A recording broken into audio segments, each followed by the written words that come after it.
Daily current affair series में आपका स्वागत है। आज हम चर्चा करने जा रहे हैं 12 नवंबर 2024 के करंट अफेयर पर। हमारी आगामी वीडियो की सीरीज प्राप्त करने के लिए हमारे चैनल को सब्सक्राइब जरूर कर लें और शेयर करें। आइए देखते हैं आज के करंट अफेयर्स की टॉप हेडलाइंस, मुख्य शीर्षक क्या क्या हैं। पूर्व शीर्ष पोलो खिलाड़ी एच.एस. सोढ़ी का निधन। भारत के 50वें मुख्य न्यायाधीश सेवानिवृत्त हुए। राष्ट्रीय शिक्षा दिवस 2024 11 नवंबर को मनाया गया। दिग्गज तमिल अभिनेता का 80 वर्ष की आयु में निधन हो गया। आईसीएआर एनआरसी को ओह संदर्भ प्रयोगशाला का दर्जा प्राप्त हुआ। विश्व एएमआर जागरूकता सप्ताह 18-24 नवंबर 2024। प्रसिद्ध सारंगी वादक पंडित राम नारायण का 96 वर्ष की उम्र में निधन। COP29 में मध्य प्रदेश की बिटिया साक्षी की भागीदारी।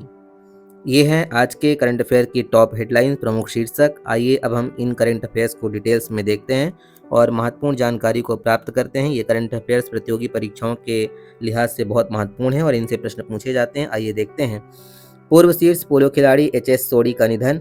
प्रसिद्ध भारतीय पोलो खिलाड़ी हरिंदर सिंह सोढ़ी का 86 वर्ष की आयु में आयु संबंधी रोगों के कारण निधन हो गया है। प्रतिष्ठित अर्जुन पुरस्कार विजेता सोढ़ी ने अपने कैरियर के चरम पर +5 की हैंडीकैप हासिल की थी। पोलो समुदाय में उन्हें प्यार से बिली के नाम से जाना जाता था और उनके परिवार में उनकी पत्नी और 2 बेटियां हैं। वे एक प्रसिद्ध खिलाड़ी थे और पोलो एक महत्वपूर्ण खेल है। न्यायमूर्ति डी.वाई. चंद्रचूड़ भारत के 50वें मुख्य न्यायाधीश से सेवानिवृत्त हुए हैं। न्यायमूर्ति डी.वाई. चंद्रचूड़ महत्वपूर्ण निर्णयों और सुधारों से चिन्हित कार्यकाल के बाद भारत के 50वें मुख्य न्यायाधीश के रूप में सेवानिवृत्त हुए।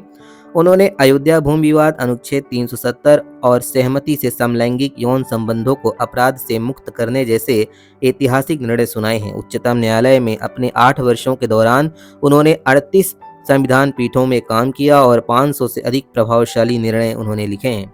वर्तमान समय में संजीव खन्ना जी भारत के 51वें मुख्य न्यायाधीश के रूप में बने हैं। राष्ट्रीय शिक्षा दिवस 2024 11 नवंबर। यह दिन भारत के पहले शिक्षा मंत्री मौलाना अबुल कलाम आज़ाद की याद में मनाया जाता है, जिन्होंने राष्ट्रीय विकास में शिक्षा की भूमिका पर जोर दिया था। 2008 में भारत सरकार ने 11 नवंबर को राष्ट्रीय शिक्षा दिवस के रूप में घोषित किया। पहला समारोह 11 नवंबर 2008 को राष्ट्रपति प्रतिभा पाटिल द्वारा शुरू किया गया था।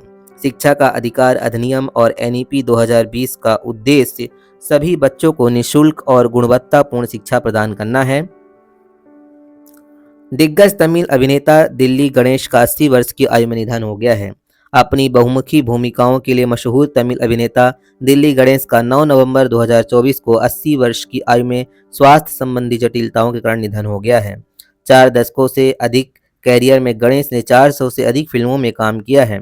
अपनी उल्लेखनीय सहायक भूमिकाओं के लिए जाने जाने वाले उन्होंने 1994 में कलैमाडी पुरस्कार सहित कई पुरस्कार अर्जित किए हैं। वे महत्वपूर्ण अभिनेता हैं और तमिल में उनका काफ़ी वर्चस्व माना जाता है। आईसीएआर एनआरसी को ओह संदर्भ प्रयोगशाला का दर्जा प्राप्त हुआ है। भारतीय कृषि अनुसंधान परिषद राष्ट्रीय अश्व अनुसंधान केंद्र आईसीएआर एनआरसी हिसार को अश्व पीरोप्लाज्मोसिस के लिए पशु स्वास्थ्य WOAH संदर्भ प्रयोगशाला के रूप में नामित किया गया है। यह प्रयोगशाला वैश्विक अनुसंधान, निदान और अश्व पीरोप्लाज्मोसिस से निपटने में महत्वपूर्ण भूमिका निभाएगी। अश्व पीरोप्लाज्मोसिस जनित प्रोटोजोआ परजीवी बेवेसिया, कैबली और थेरेलिया इक्वी के कारण होता है। यह एक महत्वपूर्ण जानकारी है जो एग्रीकल्चर के लिए महत्वपूर्ण हिसाब से देखी जा सकती है। विश्व एएमआर जन जागरूकता सप्ताह 18-24 नवंबर 2024। वर्ल्ड एएमआर अवेयरनेस वीक 2024 की विषय वस्तु थीम है एडुकेट एडवोकेट एक्ट नाउ। रोगाणुरोधी प्रतिरोध एएमआर तब होता है जब बैक्टीरिया, वायरस, कवक और परजीवी जैसे रोगजनक रोगाणुरोधी एजेंटों पर प्रतिक्रिया नहीं करते हैं, जिससे संक्रमण का इलाज करना कठिन हो जाता है और यह अत्यधिक जटिल हो जाता है। इसके लिए अनेक प्रकार की प्रक्रियाओं का समाधान और सामना करना पड़ता है, जिसके लिए जागरूकता अभियान चलाया जा रहा है। प्रसिद्ध सारंगी वादक पंडित राम नारायण का 96 वर्ष की आयु में निधन हुआ है। पंडित राम नारायण का 8 नवंबर 2024 को 96 वर्ष की आयु में निधन हो गया।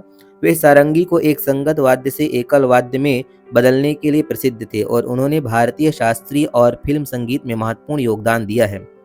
पद्म विभूषण भारत का दूसरा सर्वोच्च नागरिक पुरस्कार। संगीत नाटक अकादमी पुरस्कार। भारतीय शास्त्रीय संगीत में उनके योगदान के लिए कई पुरस्कार उन्हें प्रदान किए गए हैं।